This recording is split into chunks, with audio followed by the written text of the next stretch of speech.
자, 여러분, 오늘 우리가 나눈 이 본문의 말씀은 예수님께서 예루살렘 성전에서 가르치실 때 일어난 일들이 이어지고 있는 가운데에 유대인들이 그토록 자부심과 긍지를 갖고 있던 예루살렘 성전에 대한 예수님의 그 관점을 나타낸 말씀입니다. 유대인들은 자신들이 얼마나 정성스럽게 이 성전을 치장하고 꾸밈으로써 하나님께 헌신하고 영광을 돌렸는지를 자랑했습니다. 그래서 오늘 본문의 말씀과 평행 본문인 누가복음 21장 5절의 말씀을 보면 아름다운 돌과 헌물로 그 성전을 꾸몄다라고 했습니다. 다시 말하면 아름다운 대리석과 수많은 돈이 이 성전을 세우는 데 들어갔다라는 겁니다. 그럼 왜 그렇게 성전을 아름답게 꾸몄을까요? 그들이 믿음이 좋아서 그랬을까요? 그게 아니죠. 사실은 그 마음속에 믿음에 대한 본질이 없으니까 그 겉을 꾸미는 겁니다. 이 유대인들이 지금 예수님께 자랑하고 있는 이 예루살렘 성전, 그리고 어떻게 될 것이냐라고 이렇게 보고 있는 이 예루살렘 성전은 본문의 시점을 기준으로 해서 한 450년 전에 바벨론 포로에서 돌아온 이스라엘 백성들이 온 힘과 정성을 모아서 재건했던 그 성전이 기초가 됩니다. 그래서 여러분들이 그 예루살렘 성전의 역사를 잠깐 되짚어 보면 솔로몬 왕이 세운 솔로몬 성전, 그것을 느부갓네살이 침공을 해서 이제 박살을 냈습니다. 그리고 그 회파된 그 성전을 이제 에스라가 바벨론의 포로에서 귀환하면서 그 어간에 다시 재건이 됐었죠. 그래서 그 쭉 이어져 오던 그 예루살렘 성전이 그리스와 로마가 그 지역의 패권 다툼을 위해서 대규모 전쟁이 일어났었습니다. 여러분들이 잘 아실 만한 그 알렉산더 대왕, 이런 사람들이 그 이스라엘 지역을 휩쓸고 다니면서 그 와중에 이 예루살렘 성전도 다시 한번 파괴가 됩니다. 자, 그러던 어느 날 성전의 절반가량이 그렇게 무너져 버리는 그런 사건들이 다 일어나게 되었고, 이로 인해서 이스라엘 신앙의 구심점과 정신적인 버팀목이 흔들려 버리는 큰 사회적인 혼란과 아픔을 이스라엘 사람들이 겪게 됐던 겁니다. 그래서 그 뒤를 이어서 이제 예수님 시대에 거의 다 와서 권력을 잡고 있었던 헤롯 대왕이라는 사람이 이스라엘 백성들의 환심을 사고 민심을 사기 위해서 대대적인 예루살렘 성전 보수 공사를 하게 되고, 거의 성전을 새로 짓다시피 하면서 한 40여 년이 넘는 시간 동안 완성을 대략 하게 됩니다. 그래서 당시의 문헌들을 보면 이 헤롯 대왕이 보수하고 재건했던 성전은 외벽이 금으로 발라져 있었고, 지금의 우리들이 상상할 수 없을 만큼의 화려함과 웅장함을 자랑하고 있었다라고 합니다. 그래서 당시에 사용된 최고급 건축 자재와 황금 덩어리들은 지금 이 시대에도 다시는 그러한 것들로 건축물을 짓기가 힘들 만큼 값어치가 엄청나게 나가는 그러한 양과 또 그러한 것들이었다라고 역사가 증명하고 있습니다. 그래서 예수님이 활동하시던 그 시대에도, 예수님이 공생애를 사시던 그 시기에도 여전히 예루살렘 한 성전 그 한편 구석에서는 마무리 공사가 계속 진행되고 있었을 만큼 큰 성전이었고, 당연히 문화재로서의 가치 또한, 인류 문화유산으로서의 가치 또한 굉장히 높았던 것이 그 당시 예루살렘 성전이었던 겁니다. 나중에 예수님께서 승천하신 이후에 한 37년가량이 지난 후에 로마의 디도 장군이라는 사람에 의해서 이 훌륭하고 웅장했던 성전이 다시금 무너지게 되고, 현재 예루살렘의 그 성전 벽이라고 하는 통곡의 벽이라고 하는 그 높은 벽은 그 당시 성전의, 그러니까 성전 건물의 벽이 아니라 성전의 그 울타리 역할을 했던 서쪽에 있었던 그 벽이었다라고 합니다.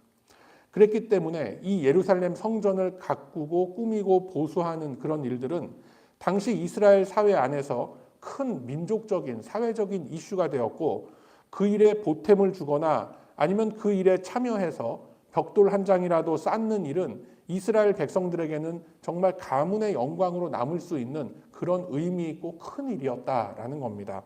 그런데 그들에게 있어서 성전의 의미가 그 성전이 존재하는 의미라는 것은 하나님 중심, 말씀 중심인데 그러한 신앙의 것들은 온데간데 없고 이제 그들에게 남은 것은 껍데기만 남아있는 율법의 조항들과 말씀의 본질에서 멀리 떨어져 나아갔던 종교적인 형식만 남아있었다라는 것입니다. 그렇다면 왜 이런 일들이 벌어지게 되었을까? 그 이유가 어디에 있을까를 찾아 들어가는 것은 이 말씀의 이해뿐만이 아니라 신앙의 본질로부터 점점 멀어지고 있는 우리들 속사람의 모습을 되짚어 보는 측면에서 굉장히 중요한 그런 의미가 있습니다. 역사의 시간들이 이렇게 흘러가는 속에서 이스라엘 백성들은 고비고비마다 하나님의 백성들이 하나님의 그 보내신 사람들이 나타나서 그들에게 말씀을 선포를 했었고 그들이 하나님에게로 돌아올 때마다 하나님은 큰 위로와 회복됨의 그런 복을 주셨던 그런 경험과 체험들이 있었습니다. 그러한 하나님을 체험했던 무리들이었기 때문에 그들이 하나님에 대해서 가지고 있는 신앙의 깊이와 무게감이라는 것은 지금의 우리들이 믿는 것과는 차이가 클 만큼 굉장히 깊고 굉장히 컸던 겁니다. 그들이 결코 믿음이 없었던 자들이 아니었습니다.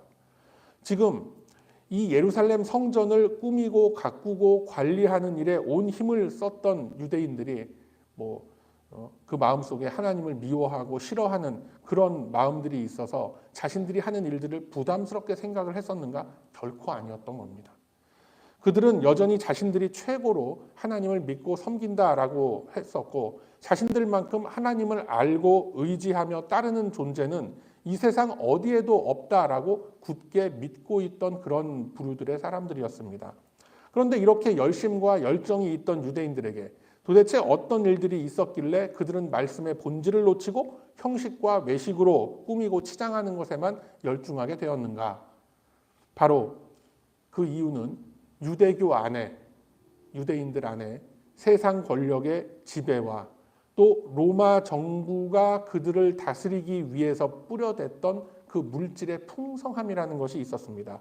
그러한 것들이 들어오기 시작하면서 인본주의적 세계관이 유대교를 지배하고 유대인들을 다스리게 되었던 겁니다. 그들이 성전에 모여서 하나님을 예배하고 회당에 모여서 말씀을 듣곤 하는 일들이 당시 사회 속에서 굉장히 보편화된 일상이었습니다.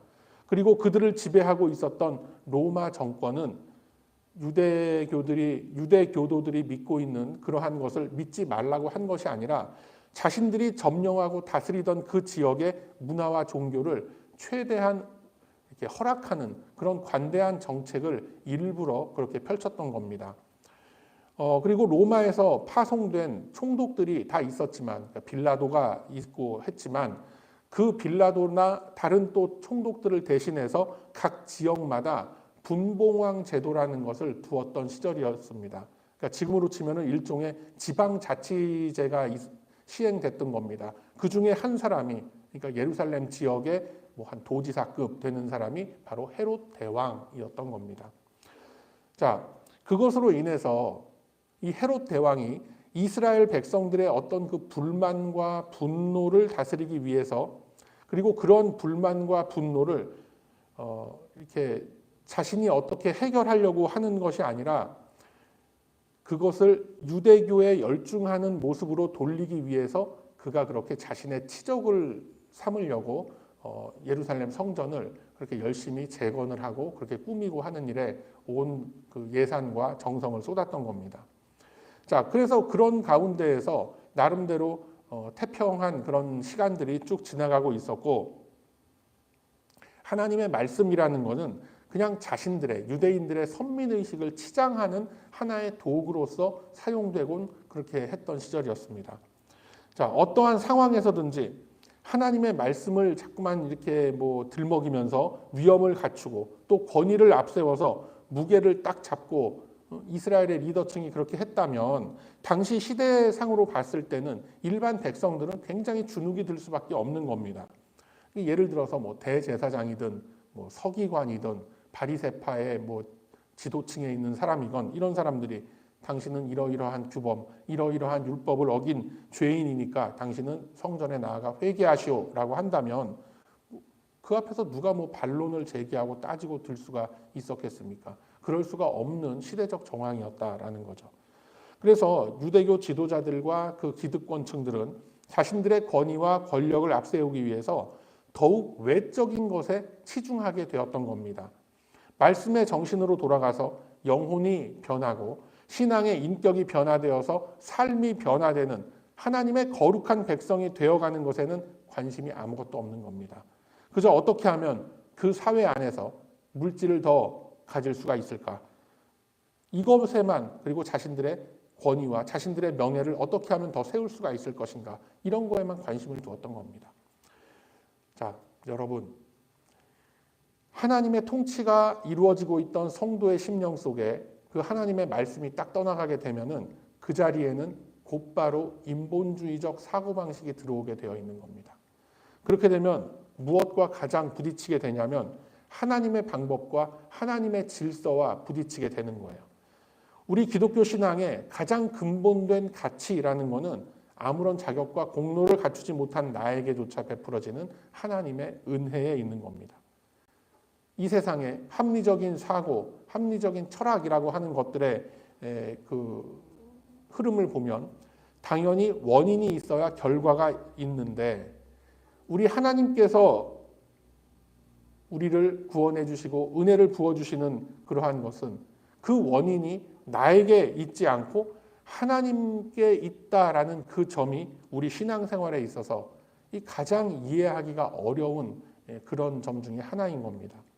구원의 확신을 갖고 부르심을 받은 성도의 삶을 살아가는 데 있어서 나라는 존재가, 내가 주도가 되어서 할 수 있는 일이 사실상 아무것도 없다라는 것이 바로 우리를 항상 미혹해 하는 이 인본주의적 사고방식과 첨예하게 부딪히는 그 지점이 되는 거예요. 많은 사람들이 의문을 갖는 게 뭐냐면, 아니, 모든 것이 다 하나님의 계획과 하나님의 섭리와 하나님의 뜻대로 다 이루어진다면 그럼 내가 도대체 존재하는 이유는 뭐고, 내가 살아가는 이유는 뭐며, 내가 삶 속에서 겪는 이 고단한 삶은 도대체 어디에 그 의미를 찾을 수 있고 어디에 목적을 두어야 될 것이냐라는 그런 질문에 부딪히게 되는 겁니다. 그리고 나중에 가서는 이제 어떤 그 이야기들이 나오느냐면, 하나님이 존재한다면 내가 겪고 있는 이 힘들고 억울한 일들 도저히 이해가 되지 않고 납득이 되지 않는다 나는. 그러므로 하나님은 없다라는 결론으로 귀결이 되는 거예요. 이러한 사고방식들이 우리 인간의 머릿속에 사실은 기본적으로 다 깔려 있는 겁니다. 그런데 이렇게 기본적으로 깔려 있는 그런 인본주의적 사고가 우리가 계속해서 은혜를 받고 또 말씀을 접하면서 부딪히는 이 신앙의 지식들과 마찰을 일으키게 되면 어떤 결과가 나타나는지 아세요, 여러분? 자, 그렇다면 내가 믿기는 믿는데, 내가 은혜를 받긴 받았는데, 내가 하나님의 은혜에 보답하기 위해서 뭔가라도 좀 해야 되지 않겠느냐? 안 그러면 분명히 어떤 심판이나 어떤 벌이 나의 삶 속에 주어질 것이다 라는 방향으로 휩쓸려 가게 되는 거예요. 그러다 보면 내가 주님을 위해서 무엇을 하는 것이 나의 도리를 다하는 것이 아닌가라는 것을 찾게 되고, 그런 마음이 점점 쌓이고 쌓이다 보면은 하나님이 이끌어 가시는 그 은혜의 궤도라는 데서 이탈하게 되는 거예요. 그래서 나의 의지와 나의 공로와 나의 자격을 자꾸만 찾게 되고 그렇게 흘러가 버리게 되는 거예요. 자, 그렇게 되면 굉장히 그럴듯하게 들리지만 사실 그건 기독교가 아니에요. 그냥 도덕 윤리가 되어버리고 마는 겁니다. 자, 제가 지금 설명드린 이 내용을 뒤집어 보면은 이제 어떻게 표현이 되느냐면 이런 거죠. 믿음도 있고 은혜도 받았다는 확신이 있어요. 그런데 내 자신을 돌아보면 이런 거예요. 아유, 주여, 내 꼬라지가 이 모양 이 꼴인데 내가 어떻게 하나님의 은혜를 계속해서 받을 수 있고 하나님의 복을 누릴 수가 있단 말입니까? 이렇게 나타나게 되는다라는 거예요. 여러분, 아유, 내 꼬라지가 이 모양인데, 그렇게 깨닫는 건 너무나 좋은 거예요. 그건 너무나 훌륭한 깨달음이에요. 그런데 그러한 모습과 그러한 처지에 있는 심령 속에도 하나님의 손길과 하나님의 변함없는 은혜는 언제나 함께 하신다라는 겁니다. 이게 믿어지지가 않는 거예요, 많은 사람들이. 아니 내가 사는 꼬라지가 이런데 어떻게 하나님이 나 같은 걸 보고 계속해서 은혜를 부어주시는가. 그런데 하나님은 우리가 생각하는 것보다 훨씬 더 크고 깊고 넓으신 분이다라는 거예요. 자, 그 근거를 한번 생각해 봅시다, 여러분. 창세기 28장에 보면 유명한 사건이 등장합니다. 무슨 사건일 것 같아요?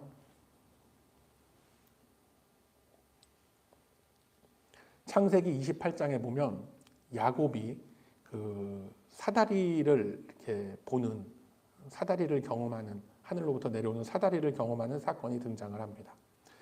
자, 집을 떠나서 광야에 유숙을 하고 있던, 풍찬 노숙을 하던 그 야곱에게 하늘과 땅을 잇는 사다리가 보이게 되고, 그 사다리를 통해서 천사들이 오르락 내리락 하는 것을 야곱이 보게 됩니다.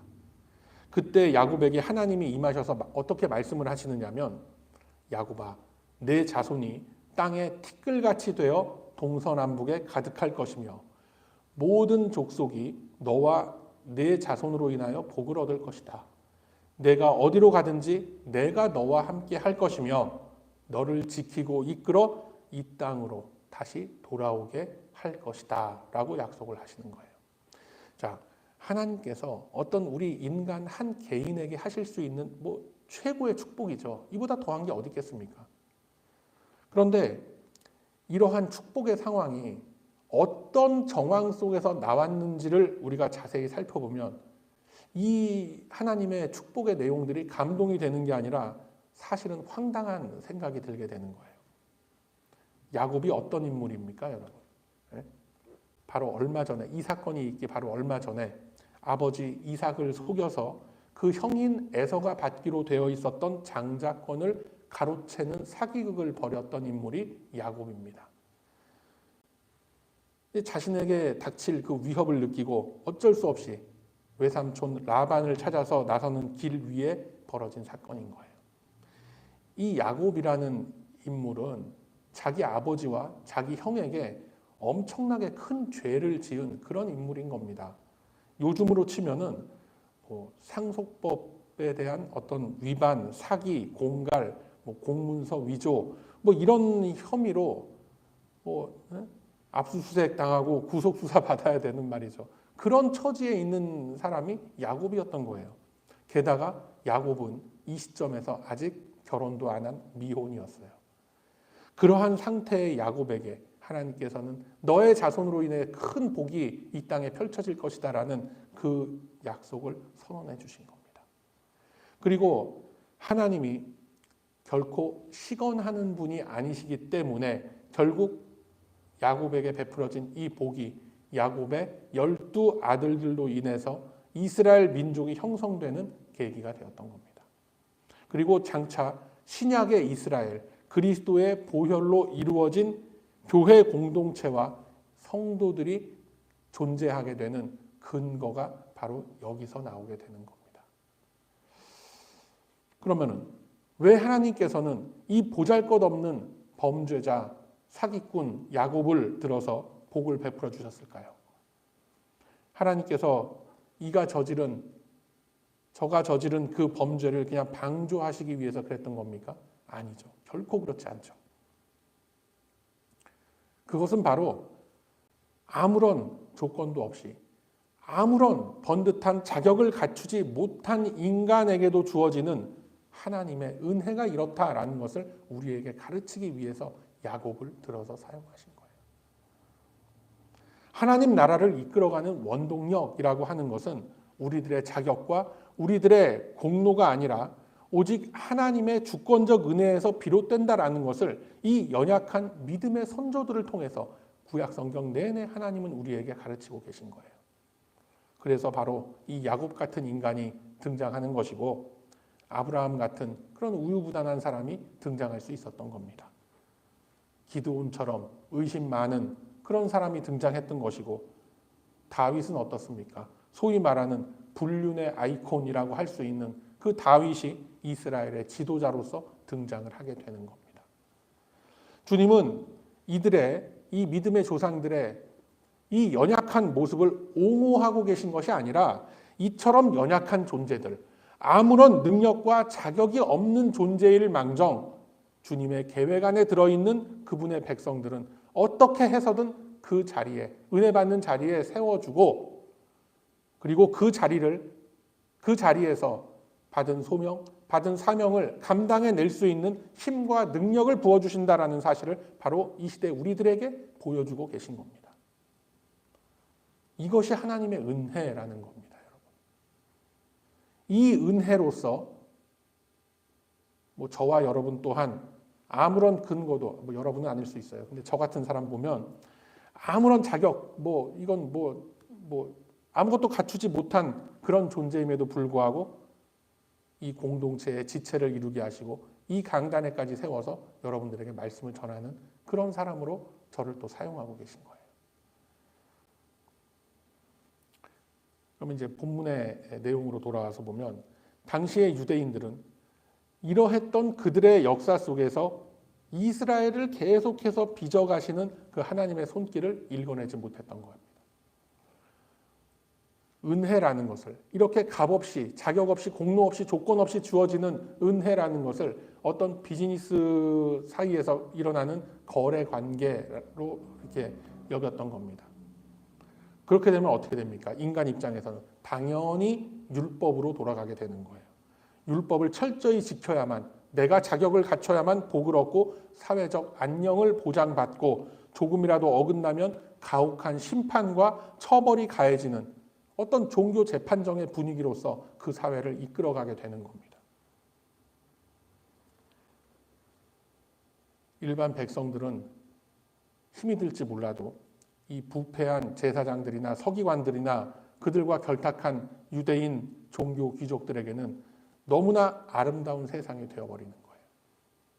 율법의 처벌과 그 집행을 자신들의 손에 쥐고 있기 때문에 뭐든지 코에 걸면 코걸이, 귀에 걸면 귀걸이 하는 식으로 그냥 갖다 붙이면 다 하나님의 뜻이 되어버리던 그런 시대였던 겁니다. 당연히 어떻게 돼요? 눈앞에 보이는 그 웅장한 성전에 정성과 공을 기울이게 되는 겁니다. 왜요? 그래야 자신들의 공로와 명예와 권위가 덩달아 빛나기 때문에 그런 겁니다. 그 속에서 하나님의 복과 은혜의 손길이라는 것은 언제나 자신들을 지켜주리라라는 허황된 선민의식만이 그들에게 남아있었던 겁니다. 이것은 더 이상 우리 기독교 신앙 안에서 말하는 믿음이라는 것이 아닙니다. 그냥 헛된 자기 확신일 뿐이에요. 요즘 말로 정신승리라고 얘기하죠. 그렇게 되다 보니 그 성전에 장식했던 그 값비싼 대리석, 백향목, 금덩어리, 은덩어리들이 아까울 리가 없는 거죠. 로마 정권의 비호 아래에서 백성들 위해 군림하면서 거두어들이는 막대한 헌물과 세금 등으로 그들은 예루살렘 성전을 치장했고 그 속에서 자신들의 이름을 높여갔던 겁니다. 이처럼 하나님 말씀의 그 자리에 인본주의적인 사고가 들어가게 되면 그 후유증이라는 것은 어마무시합니다. 은혜가 서야 할 자리에 인간의 자랑과 인간의 공로가 세워지는 결과를 초래하게 되는 겁니다. 예수님께서 바로 이러한 상황들을 보시면서 본문 2절의 말씀과 같이 돌 하나도 돌 위에 남지 아니하고 전부 다 모두 다 무너뜨려지리라 라고 선포하셨던 겁니다. 즉 이제 예수님께서 마지막 희생양으로서 십자가 위에서 하나님과의 화목제물로 속죄의 제물로서 드려지게 되면 더 이상 예루살렘 성전으로 대표되는 가시적인 신앙의 수단들은 더 이상 필요가 없어지게 되는 겁니다. 예루살렘 성전은 다 무너져 버리고 성령께서 친히 거하시는 새로운 성전이 세워지는 겁니다. 자, 어디에 세워져요? 어디에 세워집니까, 여러분? 바로 우리들의 심령 속에 세워지는 거예요. 교회 공동체로 세워지는 겁니다. 그리고 교회 공동체로 우리가 모여있는 이 자리 위에 하나님의 거룩한 성전이 세워지고 있는 겁니다.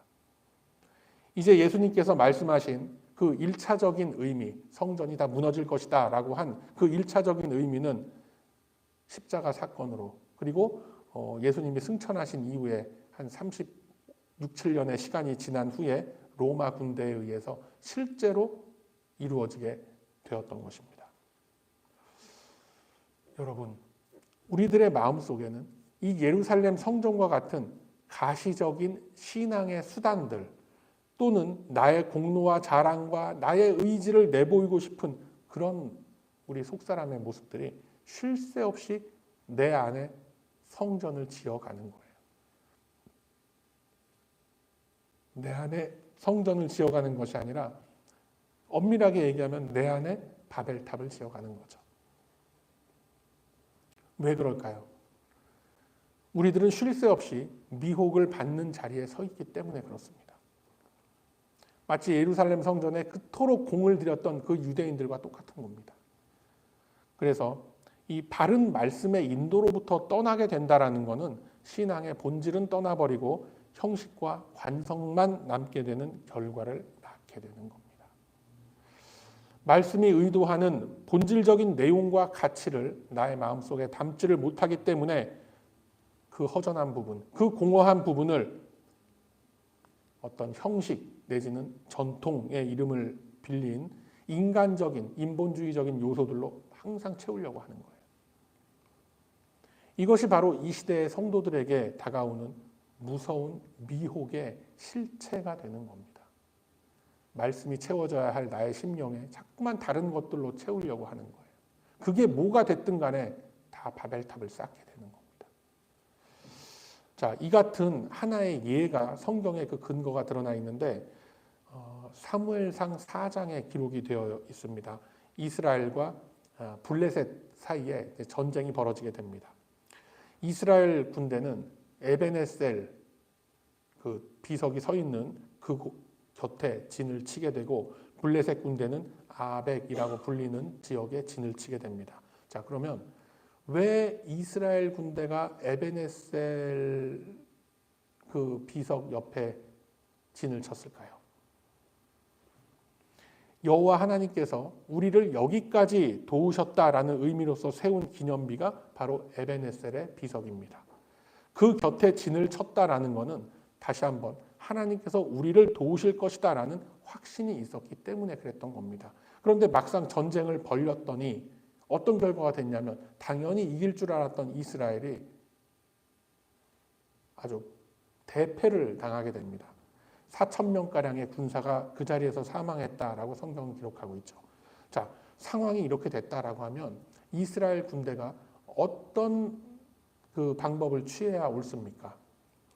무기를 가다듬고 그 전열을 정비하고 한다고 해서 이길 수 있는 그런 싸움이 아니죠. 이스라엘의 전쟁이라는 것은 어차피 힘으로 부딪히면은 다 질 수밖에 없는 그런 전쟁들이었습니다. 오직 하나님을 의지하고 그 뜻을 구해야만 하는 그런 전쟁이었던 겁니다. 과연 이 전쟁이 하나님의 뜻에 합당한 전쟁인지, 하나님께서 우리를 도우실 것인지 그 뜻을 구하고 하나님의 음성을 구해야 하는 겁니다. 그것이 구약의 역사 속에 나타난 이스라엘과 하나님 사이의 어떤 그 관계입니다. 그런데 어디에도 그들이 패하고 나서 하나님 앞에 엎드렸다라는 얘기는 전혀 성경에 기록되어 있지 않습니다. 이스라엘은 나름대로 대책회의를 엽니다. 그리고 그 결과로 무슨 결론을 도출했느냐? 실로에 있던 여호와 하나님의 언약궤를 가져다가 자신들의 진중에 들여놓으면 그것으로 인해서 하나님의 도움이 임하셔서 이길 것임을 확신하고 언약궤를 옮겨다 놓습니다. 그 과정에서도 하나님의 의중을 물었던 어떤 그런 것은 전혀 없었습니다. 그냥 자기들 소견대로 하고 싶은 대로 일을 저질러 버린 겁니다. 자기 소견에 옳은 대로 다 저질러 놓고 하나님이 도우시겠지. 그거는 믿음이 아니에요. 그래서 두 번째 전투의 결과 어땠습니까? 이겼나요? 아니죠. 역시나 이스라엘의 대패로 끝났습니다. 전쟁에서 진 것만이 문제가 아니라 이제는 그 여호와 하나님의 언약궤마저 블레셋 군대에 뺏기는 결과를 초래하게 됩니다. 여러분, 하나님의 임재를 상징한다라는 그 언약궤를 모셔갔음에도 불구하고 왜 이스라엘이 패했겠습니까? 역시나 하나님의 말씀과 그 말씀이 가리키는 삶으로부터 이스라엘은 떠나 있었기 때문인 겁니다. 하나님의 임재가 없는 그 언약궤는 그 자체로서는 그냥 나무 궤짝일 뿐이에요. 아무런 힘도 능력도 그 속에서 나올 수가 없는 거예요. 하나님은 그 나무 궤짝 속에 이렇게 숨어 계시는 그런 분이 아닙니다. 요즘도 그런 모습 볼 수 있지 않습니까, 여러분? 성경책을 차에다가 싣고만 다녀요. 한 번도 펴보진 않습니다. 그냥 차 뒷자리나 어디 뭐 이런 데다가 놓고 다녀요. 그러니까 부적 붙이고 다니는 사람들인 것과 똑같은 것 같은 거예요. 하나님의 말씀이 항상 내 곁에 있다. 집에다가도 꽂아놓고 손으로도 들고 다닐 수도 있고 차에다가도 항상 비치해 놓고 다 좋은데 문제는 펼쳐서 말씀 속으로 들어가지 않는다는 거예요. 그래서 이러한 사건들, 현대를 살아가는 우리들에게도 많은 시사점을 주고 있는 겁니다. 사람은 누구나 기본적으로 하나님의 말씀을 따르는 것을 싫어하게끔 되어 있습니다. 말씀의 권위로서 세워진 이 교회의 질서에 순종하며 따르는 것을 놓고 어떻게들 생각을 하냐면 나의 자존심을 숙이고 굴복하는 것으로 오해하는 경우가 참 많은 거예요. 바로 인본주의적인 세계관의 지배를 여전히 받고 있기 때문에 그런 거예요. 그래서 항상 교회가 시끄러울 수밖에 없는 거예요. 또 우리 인간은 이 하나님의 말씀을 바르게 알아간다라는 이 자체를 굉장히 껄끄러워합니다. 왜요? 말씀의 내용과 말씀의 질서가 가리키는 그것과는 너무나 어긋나 있는 자기 자신을 발견하기 때문에 부끄러워하고 그걸 견디지 못해 하는 겁니다. 즉 나라는 존재는 과거에도 그랬고 지금도 그렇고 앞으로도 계속해서 주님의 자비로우신 그 은혜가 필요한 존재다라는 것을 인정하려고 하지 않기 때문에 그런 거예요. 그러니까 겉으로는 신앙인입니다. 성도입니다. 라고 하지만 그 내면에 신앙의 본질을 담고 있지 못하다라는 겁니다. 그냥 무늬만 크리스찬인 거예요. 교회에 출석을 하고 있지만 마음을 온전히 하나님께 드리지 못하고 있는 거예요. 하나님을 드리는 그 삶의 예배, 그것은 드리지 못하고 있는 거예요. 삶 속에서. 삶의 예배가 지난주에 뭐라고 그랬습니까, 여러분? 지난주였나요? 지지난주였나요? 삶의 예배가 뭐라고 그랬어요? 정의와 겸손으로 하나님과 함께 행하는 것. 미가서 말씀 인용하면서 우리 말씀 나눴죠. 진작에 무너진 그 예루살렘 성전과 같은 나의 희망과 나의 바람을 우뚝 세워놓고 내 소견에 오른 대로 그냥 내 마음에 닿는 대로 신앙생활을 하고들 있는 거예요. 그러면서 말은 성령의 감동에 따라 움직인다라고 이야기를 하죠. 그것이 바로 자기 소견에 따라 소신껏 살아가는 그 사사기 시대를 살아가는 모습이지 주님의 은혜를 간구하며 겸손하게 주님의 말씀 앞에 순종하는 이 시대의 바람직한 성도의 모습은 아니다라는 거예요. 사랑하는 우리 배단위 가족 여러분, 우리 모두는 하나님의 은혜가 필요한 연약한 존재들입니다. 이 간단하고 이 단순한 사실을 인정하지 않으려는 나의 교만함과 헛된 공명심, 이것을 주님은 미혹이라고 말씀을 하시는 겁니다. 겸손하게 이 말씀의 질서를 따르고 말씀의 가르침 앞에 순종하지 않으려는 나의 마음을 여러분 더 이상 붙들고 계시지 마시고 주님 앞에 모두 다 내려놓으시길 바랍니다. 내 스스로는 어쩌면 모를 수도 있지만 은밀하게 우리를 지켜보고 계신 우리 하나님은 마음 깊은 곳 다 훤히 들여다보고 계시죠. 주님은 겸손하게 마음을 열어놓고 말씀의 가르침을 따르려는 그 심령들 속에 반드시 진리의 빛을 비추어 주시는 분이십니다. 그래서 오늘 본문의 이 말씀을 통해서 예수님은 사람의 공로와 자랑과 공명심으로서 세워진 이 모든 악한 건축물들, 이 악한 바벨탑과 같은 것들은 다 무너질 것이다 라는 것을 선포하고 계신 겁니다. 이제 마지막 때가 이르러 주님 다시 오실 날을 기다리면서 믿음을 지키는 성도들에게 주님은 미혹을 받지 말라라고 말씀하십니다. 그래서 주님께서는 저와 여러분 안에 세워져 있는 이 헛된 바벨탑과 거짓 성전들 이제 모두 다 무너뜨려 주실 겁니다. 그래서 이 믿음을 품고 이제 말씀 안으로 들어오시기를 바랍니다. 말씀의 가르침, 신앙의 본질이라고 할 수 있는 겸손한 헌신과 그 사랑의 나눔 속에서 더 이상 나를 가리우고 나를 감추려고 했던 이 예루살렘 성전은, 이 바벨탑은 더 이상 자리를 잃게 될 겁니다. 아무런 자격과 공로 없는 우리들을 불러주셔서 하나님 백성으로 삼아주신 주님의 이 크신 은혜가 또한 겸손히 주님 앞에 고개 숙여 참회하고 신앙의 본질을 심령 속에 담으려고 하는 우리 성도들의 거룩한 그 모습과 그 발걸음 위에 언제나 함께 할 것입니다. 그래서 이 말씀을 가슴에 담고 우리를 미혹하려는 이 시대의 여러 풍조들 앞에서 이제 갈보리 십자가 앞으로 한 발짝씩 다가서고 계시는 이 예수님의 음성을 우리 신앙의 기준점으로 삼아가시는 우리 모두가 다 되시기를 소망합니다. 그러므로 이제는 세상의 헛된 것들로 꾸미고 장식하던 나의 속사람의 모습을 오직 주님의 말씀으로 새롭게 닦아냄으로 인해서 마지막 때에 이제 주님의 자랑이 되고 주님의 기쁨이 되는 삶을 살아가는 저와 여러분의 복된 이 인생길이 다 되시길 이 아침에 주님의 이름으로 축원드립니다. 아멘.